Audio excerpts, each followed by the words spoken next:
World heart day पर अपने heart को रखे कैसे स्वस्थ, इस पर हमने बात की है डॉक्टर राहुल चंडोला से।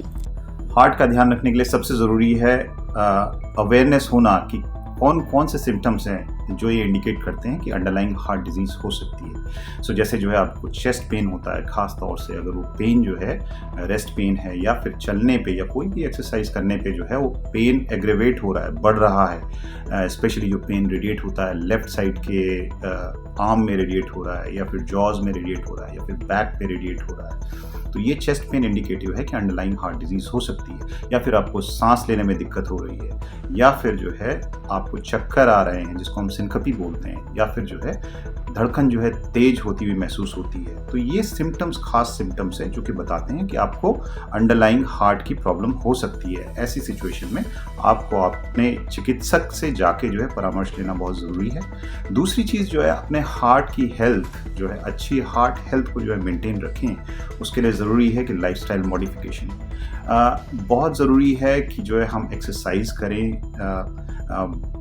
कोई बहुत एग्रेसिव एक्सरसाइज करने की ज़रूरत नहीं है। एक वीक में 150 minutes of exercise is good enough. So इसका मतलब ये है कि प्रतिदिन अगर आप जो है अपने शरीर को 22 से 23 मिनट दें, वो बहुत ज़्यादा नहीं है, सिर्फ 22 से 23 मिनट प्रतिदिन दें, उतना हार्ट की हेल्थ, अच्छी हेल्थ को मेंटेन करने के लिए बहुत है।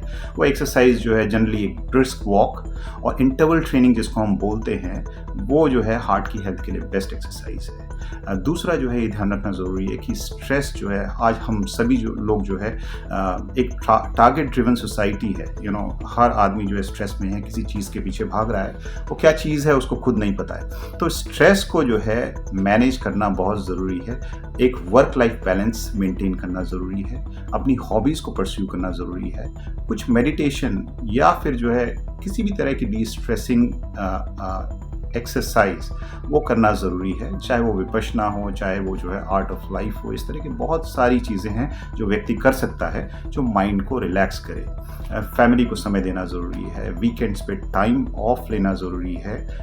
हॉलीडेज़, हॉबीज़ को परस्यू करना बहुत ज़रूरी है। तो डी स्ट्रेस होना बहुत ज़रूरी है। तीसरी चीज़ जो बहुत इम्पॉर्टेंट है, एक हेल्दी खाना खाना, जो कि जो है न्यूट्रिशियस खाना, जो कि जो है प्रोटीन्स और न्यूट्रिएंट्स में रिच हो, एनर्जी या कार्बोहाइड्रेट्स में लो हो। ख़ासतौर से हमें जो है oily food, high calorie food, इसको अवॉइड करना है। ट्रांस फैट जो एक इम्पॉर्टेंट चीज़ है जो जाके जो है हार्ट में जो है जमा होता है, उस ट्रांस फैट को अवॉइड करना है। इन अदर वर्ड्स आपको जो है कोई भी फैटी फूड अवॉइड करना है।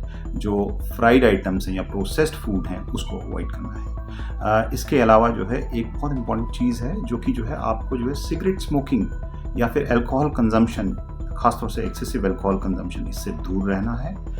ये सब कुछ तरीके हैं जिससे आप अपने हार्ट को हेल्दी रख सकते हैं। ज्यादातर लोग हार्ट अटैक और सडन कार्डियक अरेस्ट में फर्क नहीं जान पाते हैं और यही समझना है जरूरी। तो हमने ये जाना कि कैसे पहचाने दोनों में फर्क। देखिए, हार्ट अटैक जो है हार्ट में जो है 3 आर्टरीज होती हैं, 3 नसें होती हैं जो कि हार्ट को सप्लाई करती हैं। इनमें से किसी भी नस में अगर जो है प्लाक बिल्डअप होता है, लिपिड्स या कोलेस्ट्रॉल जो है धीरे धीरे करके जमा होता है, और अगर यही कोलेस्ट्रॉल बढ़ते बढ़ते 70 से 80%, 90%, जब 100% हो जाता है, तो पूरी जो है उसकी जो है ब्लड सप्लाई उस पार्ट की जो है हार्ट की वो रुक जाती है, और इसी को जो है हार्ट अटैक कहा जाता है। जबकि कार्डियक अरेस्ट एक ऐसी सिचुएशन है जो कि बहुत अत्यंत फेटल है, और उसमें जो है हार्ट जनरली कोई एरिथमिया, कोई रिदम डिस्टर्बेंस होगी। ये रिदम डिस्टर्बेंस किसी भी वजह से हो सकती है। हो सकता है पेशेंट को एक मैसिव हार्ट अटैक आया है और उसकी वजह से जो है कोई एरिथमिया हो रहा है, रिदम डिस्टर्बेंस आ रही है। सडनली जो डेंजरस एरिथमियाज होते हैं जिनको हम वेंट्रिकुलर एरिथमियाज बोलते हैं, ऐसी सिचुएशन में हार्ट जो है नॉर्मली 70-80 बीट पर मिनट की जगह जो है वो 300, 400, 500 बीट्स पर मिनट जो है वो धड़कता है। As a result cardiac output एकदम कम हो जाता है। तो ऐसी सिचुएशन को आप कार्डियक अरेस्ट बोलते हैं और अल्टीमेटली हार्ट रुक जाता है। तो ऐसी सिचुएशन को कार्डियक अरेस्ट बोलते हैं। इस सिचुएशन में कार्डियोपल्मोनरी रिससिटेशन, जिसको हम CPR आम भाषा में बोलते हैं, वो करना ज़रूरी होता है और तुरंत अप्लाई करना चाहिए ताकि मरीज़ की जान बचाई जा सके। हमने अक्सर ये भी देखा कि CPR से कई लोगों की जान बचाई गई है, लेकिन सही तरीका क्या है ये बहुत कम लोग जानते हैं। CPR या कार्डियोपल्मोनरी रिससिटेशन एक बहुत इम्पॉर्टेंट प्रोसीजर है और सिंपल प्रोसीजर है जो है हर व्यक्ति को आना चाहिए हमारी सोसाइटी में, न केवल मेडिकल पैरामेडिकल स्टाफ को बल्कि जनरल पॉपुलेशन में भी सबको पता होना चाहिए कि CPR कैसे किया जाता है।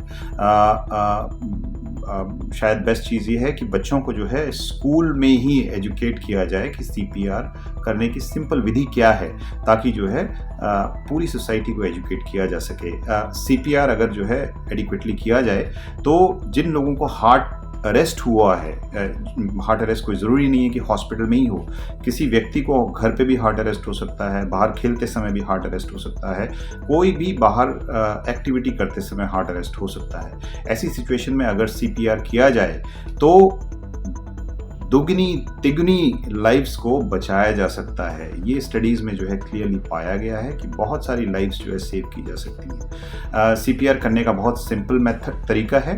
आपको व्यक्ति को, जिसको भी हार्ट अरेस्ट हुआ है, पहले तो जानना है कि मरीज़ वो उसकी ब्रीदिंग प्रॉपर है, वो ब्रेथ्स आपको फील हो रही कि नहीं हो रही है, उसकी पल्स फील करिए। अगर पल्स फील नहीं हो रही है, साथ में ब्रेथ्स अगर आपको फील नहीं हो रही है, इमीडिएटली आप CPR, जिसको कार्डियोपल्मोनरी रिससिटेशन बोलते हैं, उसको स्टार्ट करिए।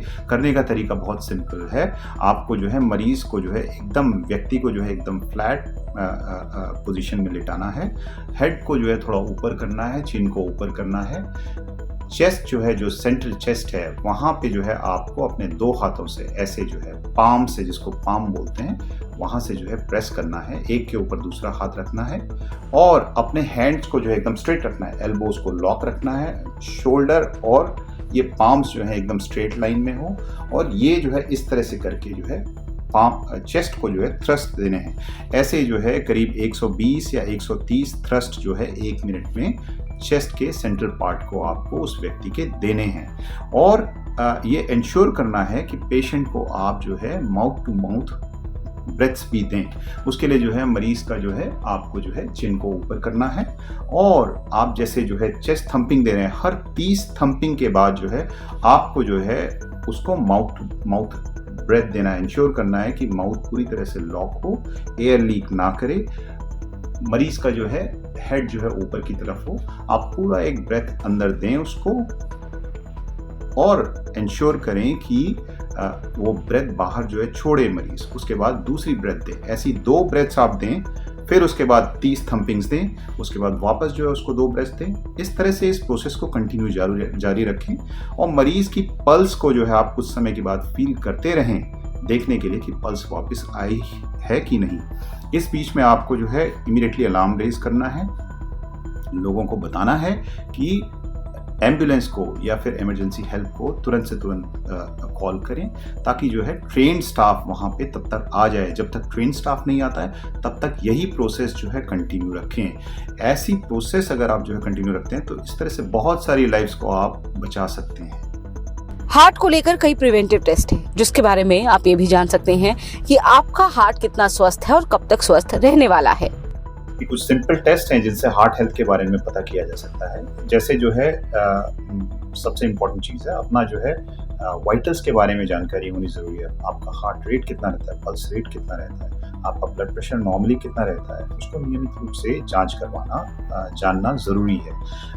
दूसरी चीज़ आपको जो नॉर्मल टेस्ट होते हैं, कुछ बहुत इंपॉर्टेंट टेस्ट हैं जिसको हम कॉम्प्रिहेंसिव कार्डियक चेकअप बोलते हैं। ये सिंपल टेस्ट हैं जिसमें लैब टेस्ट हैं, जिसमें आपका लिपिड प्रोफाइल जांचा जाता है, ये पता करने के लिए कि आपकी बॉडी में cholesterol levels, triglycerides level, LDL cholesterol स्वास्थ्य के लिए काफ़ी हानिकारक है, या फिर जिसको बैड कोलेस्ट्रॉल बोलते हैं वो लेवल क्या है, गुड कोलेस्ट्रॉल जिसको HDL बोलते हैं उसका लेवल आपके ब्लड में कितना है। सो ये टेस्ट लिपिड प्रोफाइल बोला जाता है। इससे आइडिया लगता है कि आपके शरीर में आपकी ब्लड में लिपिड्स का लेवल क्या है। यही लिपिड जाके हार्ट में ब्लॉक करता है उस आर्टरीज को और हार्ट अटैक का कारण बनता है, तो इसको जानना ज़रूरी है। इसके अलावा है ब्लड टेस्ट और भी होते हैं जो आपके बाकी ऑर्गन्स का हेल्थ कैसा है वो जानने के लिए ज़रूरी है। हार्ट हेल्थ, न केवल हार्ट की हेल्थ बल्कि बाकी ऑर्गन्स की भी हेल्थ अगर जो है नॉर्मल रहेगी वो भी इंटर रिलेटेड है।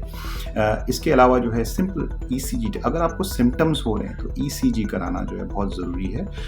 इन मैनी केसेस ये पता कर सकता है कि अंडरलाइंग जो है हार्ट में ब्लॉकेज है या नहीं। जहाँ पे सिम्टम्स परसिस्ट कर रहे हैं और ईसीजी में भी चेंजेस नहीं आ रहे हैं लेकिन सिम्टम्स इंडिकेट कर रहे हैं कि हो सकता है हार्ट की प्रॉब्लम हो, जैसे आपको जो है चेस्ट पेन हो रहा है, सांस लेने में दिक्कत है, सिनकपी हो रही है, मतलब चक्कर आ रहा है या फिर धड़कन महसूस हो रही है बट ईसीजी में कोई चेंजेस नहीं है, तो ऐसी सिचुएशन में एक टेस्ट जिसको हम ट्रेडमिल टेस्ट बोलते हैं वो किया जाता है। सिंपल टेस्ट है, 10 से 15 मिनट आपको जो है ट्रेडमिल पे चलाया जाएगा और कंटिन्यूस ईसीजी जो है रिकॉर्ड किया जाएगा। उसमें जो है हार्ट में अंडरलाइंग ब्लॉकेज जो है पकड़ में आ सकती है और अगर जो है उसमें भी जो है सिम्टम्स अगर ऐसे परसिस्ट करते हैं और टीएमटी भी नेगेटिव आया तो फिर जो है और सोफिस्टिकेटेड इन्वेस्टिगेशंस होते हैं, जैसे कि जो है कोरोनरी एंजियोग्राफी हुई या सीटी एंजियोग्राम होता है वो किया जाता है। बट ये सारे टेस्ट जो है किसी स्पेशलिस्ट से परामर्श लेने के बाद ही, किसी कार्डियोलॉजिस्ट से परामर्श लेने के बाद ही किए जाते हैं और ये स्पेशलाइज्ड टेस्ट है। इन टेस्ट के बारे में जानकारी होनी ज़रूरी है। ज़रूरी नहीं है कि हर व्यक्ति को ये टेस्ट कराने हैं, लेकिन जहाँ इंडिकेशन है वहाँ पे स्पेशलिस्ट की राय से ये टेस्ट होते हैं।